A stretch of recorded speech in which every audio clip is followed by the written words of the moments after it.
When I came back home for the first time in months, I discovered that the house filled with memories of my childhood was being put up for sale. Since you always encouraged me to follow my own path, I did just that exactly as I pleased. If there's compensation required, you should be the one to cover it. After all, it's your house. This is my way of getting back at you for constantly belittling me because of my financial status. Go to hell. My husband Ken and my mother-in-law Lisa, both of whom came from modest backgrounds, sold the house without my consent while I was away. They profited from the sale and intentionally breached the contract, mocking me, the rightful owner, and making me responsible for the compensation resulting from their actions. They were completely unaware of the consequences their selfishness would bring. Their actions not only disregarded my feelings but also disrespected my parents. I can never forgive them for this. I have to cover the costs because it's my house. You better settle up quickly. If you insist, then this house is no longer mine. And as for Ken and Lisa, they'll face the consequences of their actions. I've been married to Ken for 10 years. We've known each other since childhood and have been together since we were young. We're in a marriage where my socioeconomic status is considerably higher than Ken's. I come from a family of business owners and have always enjoyed a comfortable lifestyle. Ken, on the other hand, was raised in a single-parent household and didn't have the same financial stability. Despite this, my parents and I were drawn to Ken's character, so his background never concerned us. In fact, my parents have always treated him like their own son. My parents decided to move into another property my father owns to enjoy their retirement, so we now live in the house where my parents used to reside. This was part of their plan to support us as much as they could. We need to officially transfer the ownership of the house soon. Once that's done, you'll have full control over it. I assume you're planning to move at some point. Perhaps you could use the funds for that. A few months ago, my father informed me that he intended to give me the family home. Although the house was well maintained and perfectly livable, it was too large for us since we'd chosen not to have children. I expressed my gratitude to my parents, and even though the ownership transfer wasn't complete yet, I began coordinating with the real estate company. Hey Ken, I need you to fill out this form. If I don't submit it today, we'll miss the deadline. How can we sell the house without this? I'll just write it down then. You're overreacting. If you submit it today, you'll meet the deadline. You don't need to remind me every single time, just handle it on your own. Where did his kind and sincere personality go? Since our marriage, Ken has become increasingly lazy and has left everything up to me. He routinely asks me to handle important documents on his behalf. If I refuse, I end up creating problems for the family, so I usually end up doing it myself to keep things running smoothly. I wonder if he'll continue to treat me like a servant. We decided to sell the house we're currently living in and have selected a new place that will be better for us. But I've been anxious about the future of our marriage with Ken and whether this decision is the right one. Then, one day, I received a call that my parents had been seriously injured in a car accident. I rushed to the hospital to be with them. While my parents survived, they were facing a 6-month recovery period and would need support for about 3 months. I need to ask Ken. I'll also check with my company to see if I can adjust my work schedule. I'll be the one to support them. I asked my husband if I could stay with my parents for an extended period to help them. He responded with a casual, "It's okay, it's your thing," and agreed without much concern, which felt more like indifference than genuine worry for my parents. Anyway, I could go and support my parents now. But then another concern crossed my mind. Would Ken be able to manage on his own while I'm away? Ken is the type of person who can't handle house chores. He might be able to feed himself, but washing his own clothes or remembering to take out the trash is beyond him. I definitely don't want our house turning into a mess. I was a bit hesitant, but I decided to explain the situation to my mother-in-law, Lisa, and ask for her help with Ken. Please feel free to use anything and do whatever you need around the house, I told her. Oh my, you're really in a tough spot, aren't you, Mary? I'm sure your parents have enough funds to hire someone to help them. Or are you just missing your own parents? Lisa said with a hint of sarcasm. Don't worry, I'll take good care of my son. You can stay as long as you need, even longer than 3 months if necessary. Lisa clearly loves Ken very much and probably resents me for taking her son away. I was uncomfortable with her sarcastic remarks during our conversations, but I thanked her while keeping my frustration in check, knowing she was my only option for support at the moment. I gathered what I needed and headed to my parents' place. Every day was a whirlwind, and 3 months flew by. I wasn't able to stay in touch with Ken as often as I'd hoped. But it was worth it. My parents were improving day by day. Once the recovery was in a stable place, I was ready to return home.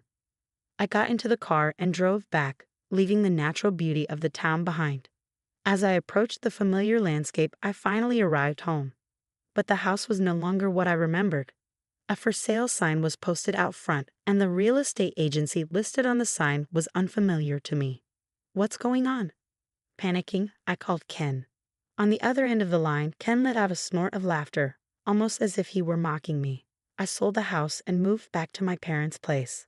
I did everything for you while you were away, he said. I couldn't make sense of Ken's words, so I went straight to my in-laws' house to get an explanation.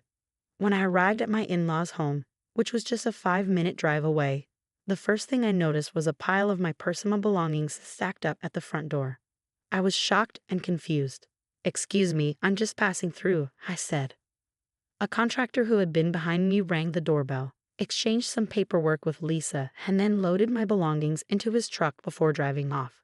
Shortly after, Ken emerged from the house. Both Lisa and Ken looked pleased as they counted the money they had received from the contractor. They were dressed in fancy clothes, and their car had been replaced with a luxury model. I barely recognized them. "Hey Lisa, what's going on?" I confronted her, my panic evident. "What are you talking about?" Lisa replied dismissively. "I cleared out your stuff from the house. You bought all that unnecessary junk. I guess daughters like you just don't know how to take care of your own belongings, probably because you've always had everything handed to you." She continued with a scornful tone, "You're such an unfit wife for prioritizing your parents over your own husband for so long. I pity Ken for having a wife like you. That's why I even suggested he divorce you. Since the house is now in your name, I decided to claim it as alimony." Lisa flashed a smug smile and added, "I found a real estate company willing to pay a very good price, so I sold it quickly. You always told me I could do whatever I wanted, so I did just that." She then showed me the contract she had with a real estate company, which was dated about a month ago. But that house should have already been under contract with another agency, right? And any contract regarding the house without my signature would be invalid. Lisa's condescension was evident as she explained the situation. "You went ahead and made a contract without informing me, so now there will be consequences, and they'll demand compensation." I panicked and tried to explain to Lisa the potential repercussions of her actions. "But I already heard from Ken that you signed a contract with another real estate agency without even consulting him," I said. "That's not my concern," Lisa replied dismissively. "I just did what you did, handled things on my own. I don't care who signed the contract or what's involved, it's your usual approach, right? So if compensation needs to be paid, it's your responsibility. It's your house."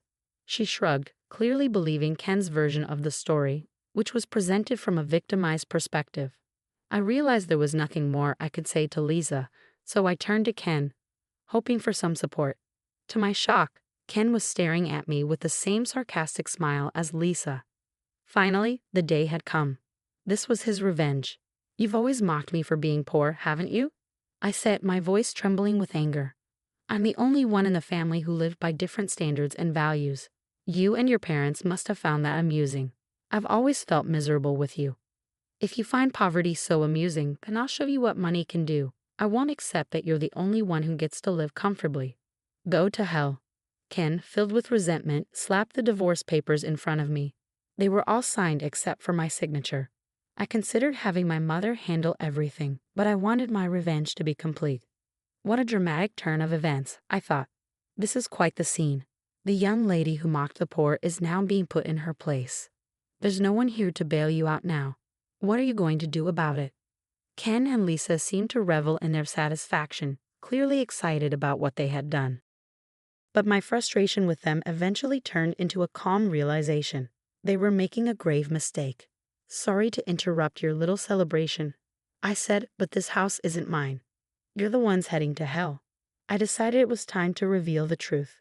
There was no longer any reason to protect them.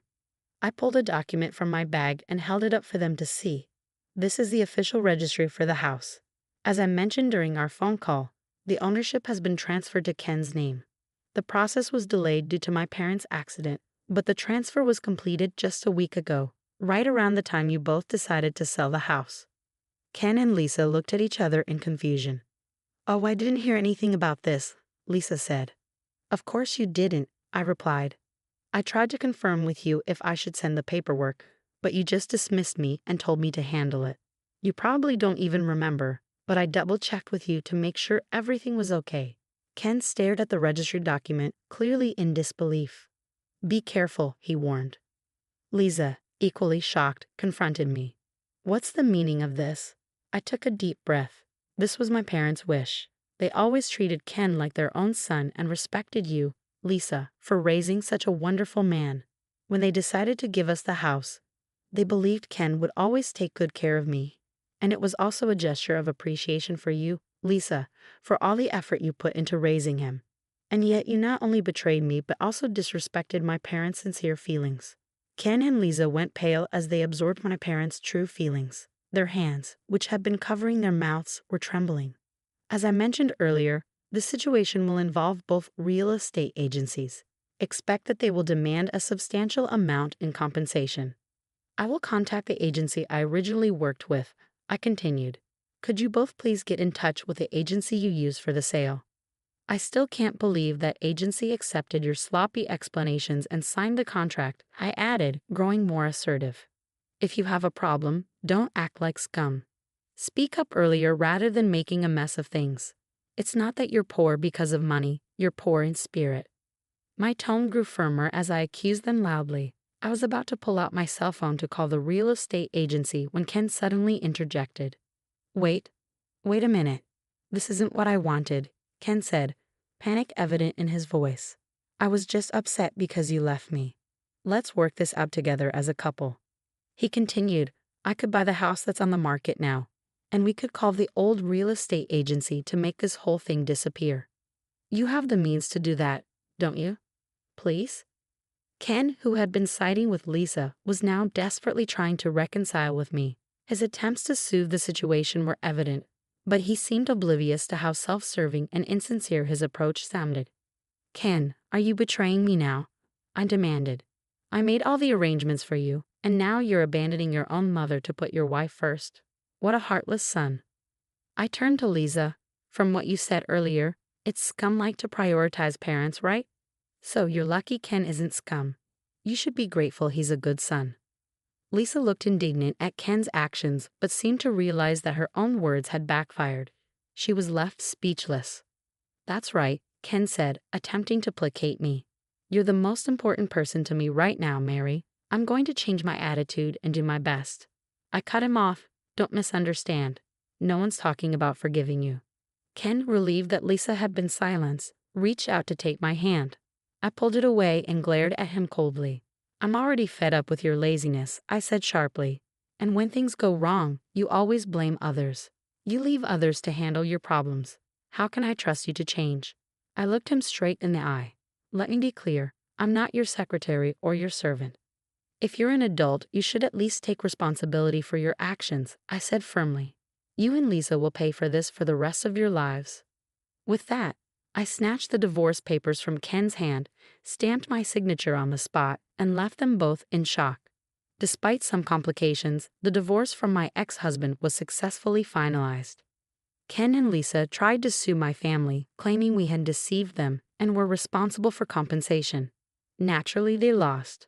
As expected, they are now liable for compensation from both real estate agencies and are facing a substantial financial burden due to their malicious actions. On top of that, they seem to be blaming each other for their troubles. It looks like they'll be in a dire situation for a long time. Meanwhile, my company arranged for me to continue working remotely so I could support my parents. I moved back to their place and resumed helping them while working from home. "Honey, your bath is ready," I called out. "Thank you," my mother replied. "I'll wash the dishes so you can get in the bath first today. You must be tired after your rehab session." "Actually, you should get in first, Mary," my father said. "I'll join later. I also want to clean the bathtub, so you should relax while I take care of that." My parents are still undergoing rehabilitation from the accident, but they continue to support each other and enjoy their time together. Living with them again has been heartwarming. Watching them in their enduring harmony has made me reflect on my past marriage with Ken. I realized that what was missing in that relationship was mutual respect and consideration. There were certainly things I could have done to be more considerate, but looking back, I don't believe Ken and Lisa ever had those feelings for me. Initially, I felt quite sad and frustrated about the divorce. But now I can say with confidence that it was for the best. If I ever meet someone again, I'll need to be extremely cautious. I hope never to cause my mom and dad any more worry. I've decided to take the lessons learned from the ordeal with Ken and Lisa and apply them to the rest of my life. I will always remember to thank my parents and never forget their support as I start my new life.